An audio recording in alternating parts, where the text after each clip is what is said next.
Hey guys, Kurtis here with a quick overview of my next project, in this case a table. Now I've never built anything like this before, so for me it's an opportunity to learn new tips and new tricks. And this is the table. The first thing I'm going to have to learn is how to resurface it because this acrylic has to come off. So to that end, I'm going to get to build a flattening jig. Okay, sweet.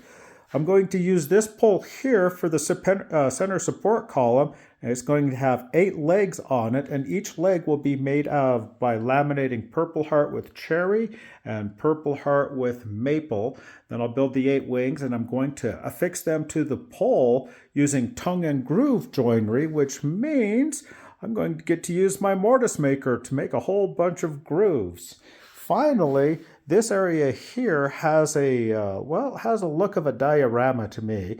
Never made a diorama before, so I'm going to take this piece of wood here and this mold here and play around with how to make a cool looking diorama. All in all, this is going to be one heck of a journey, and I hope you follow along with me. Have an ordinary day, guys. Later.